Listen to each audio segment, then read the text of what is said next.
Welcome to Sib Spot. Today's Reddit stories are from MaliciousCompliance.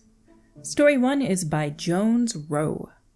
Written up for being chronically late. But wait, this happened back in the 1980s before, computers on every desk.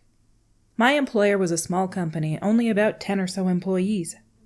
I was totally committed to the job and giving it my all, not leaving till after the day's work was done and sometimes staying hours after work to do so.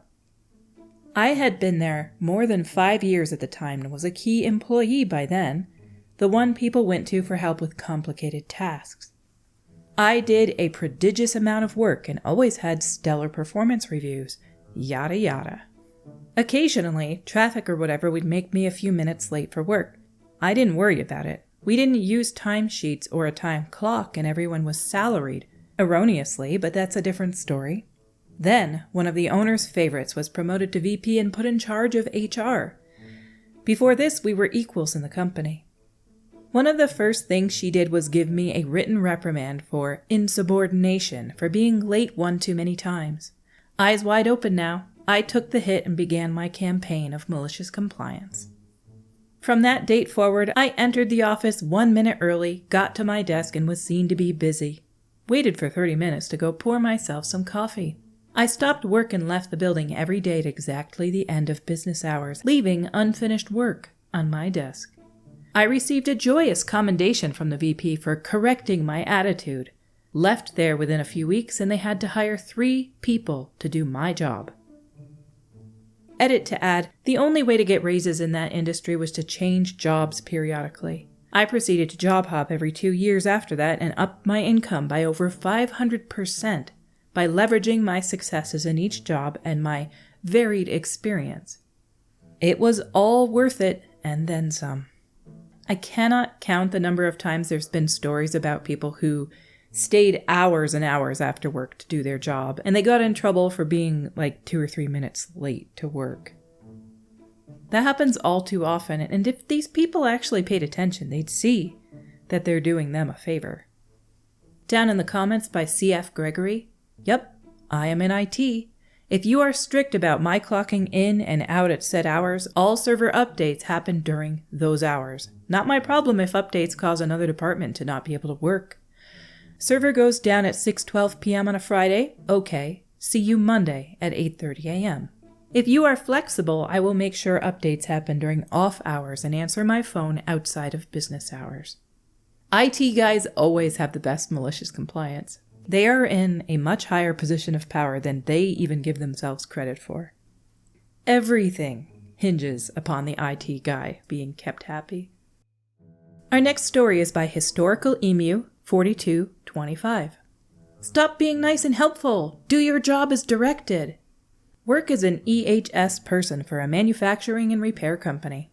I deal with OSHA inspections, chemical management, and spill reporting.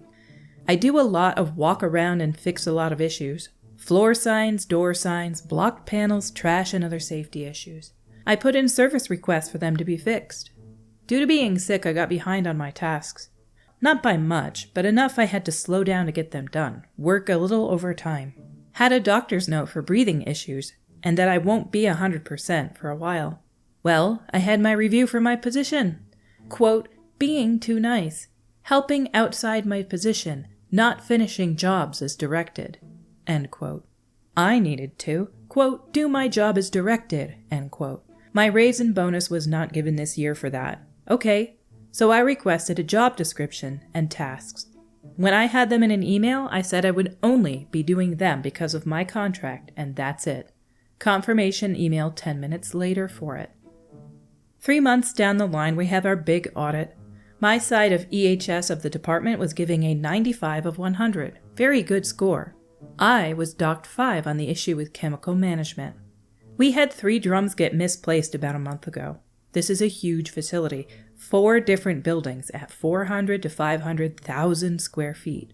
So I took my issues and went about my day. They have some points system for the audit. 1 week later, we had a meeting about the audit. Rest of EHS ended up with a 79 to 82 for the audit. They had 19 floor and wall signs that had been damaged, 10 blocked panels, 2 mislabeled waste bins, 3 bins without labels, and many more. In my company, you have two main groups: green badge full-time and yellow badge contractors. I'm contracted and have been for the past 6 years. The ones in charge of the inspections that had issues are full employees. They noticed I stopped putting in maintenance requests to have stuff fixed. I ended up telling them that I had my review and was told, being too nice, helpful, and to do my job as directed. I gave the head of the department, his company manager, and the other rep that had come in the emails. My direct boss tried to say he did not mean that, but the emails showed what I was to do. I was taken aside with my direct boss and the main EHS department bosses and my contracted company rep. Talked to about expanding my scope of work back to reporting and maintenance requests. I said if my bonus and raise from last year are given and an adequate raise for my new responsibilities are given, then I would consider it. They complied with my request and gave me more on my bonus because of getting the highest score on the audit. The EHS team I worked for at my facility is 9 people. We had 5 new by the end of the month. I guess malicious compliance worked in my favor. Some people at work are definitely slackers. This is just a fact. And some people go above and beyond all the time. And another fact is that those people that often go above and beyond do get in trouble and are told, just stick to your job. And then they do their job and people are like, well, what are you doing? You're not doing all these other things you used to do. And it's always like, duh, that's what you told me to do. Only my job. I was doing more stuff before, but I'm not going to now. Our next story is by Phantom Father 88. You want a meeting? Fine. I was looking for a digital signage company for work, and with one of the companies, the only way to get the information was to create an account, which I did. I played with their demo and talked to the sales department and came to the conclusion that they weren't a good fit based on their offering, and the fact that they marked up their media playing device 2 times while telling me there wasn't any discount for 20 because they sell them at cost. When you can look up the cost of a streaming device online, you really shouldn't lie. In any case, I went with a different company, very happy with that, by the way. I closed my account, unsubscribed, and told them I'm not interested. But every 2 or 3 weeks, I'd get an email from sales telling me about the product and wanting to set up a Zoom call to discuss my project. I'd reply stop and click on the unsubscribe button at the bottom of their emails, but they still kept coming. I composed a separate email directly to the sender telling them I'm no longer interested and to remove me from the list, which went unanswered. Calling their very hard-to-find main number would only bring me to an answering service, which promised to pass along my complaint. A couple of times I even got a response promising me they'd take care of it. And yet, filing a complaint with whatever government agency is supposed to help with this kind of spamming doesn't do anything.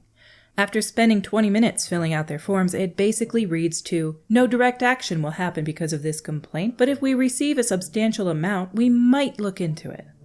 But on the rare occasions I did speak to a live person for the company, I'd give them the filing number and told them I've asked multiple times to be removed. So after all that, I resorted to my basic strategy, which if you've read my other posts, you already know what's coming. I received another email from sales with the usual link to request more information, so I clicked it. I filled out the form with the exact information that they already had. I answered their question about how many displays, 100 plus was the maximum, so I chose that. Project timeline, immediate. Decision maker, me, etc. I received a response within minutes wanting to set up a Zoom meeting with their sales team to discuss my project and what they could do to help and answer any questions I had. I accepted their offer and set up the meeting. Mind you, this is the same exact email I was sending my unsubscribe request to. So the meeting finally came, and since it was a Zoom meeting, I got to see their faces. I let them introduce themselves, ask my role in the company, IT director, go through their sales pitches, company history, etc. When they finally got around to asking me what questions I had, I said, "How do I get you to stop sending me emails?" The look of confusion on their face was priceless, along with the stuttering and squirming as I explained my history of trying to get them to stop sending me sales emails. After which they promised to get me removed, which I had heard before. So I warned them that I would do this same thing to every email I received. And if you stop falling for it with my current email, I'll use a different email just to cause you more pain. Amazingly, I haven't received one email since that day. I'm batting 1,000 with this technique. They want to waste your time? You go ahead and waste theirs. Our stories for today have come to a close. If you enjoy this content, please click like or subscribe, or click the little notification bell so you get notifications when new videos drop. Each of these things helps my channel grow in the YouTube algorithm and reach new people. Until we meet again, there is a beautiful kitty cat in the bed behind me, and I'm going to give him a pet. You guys have an amazing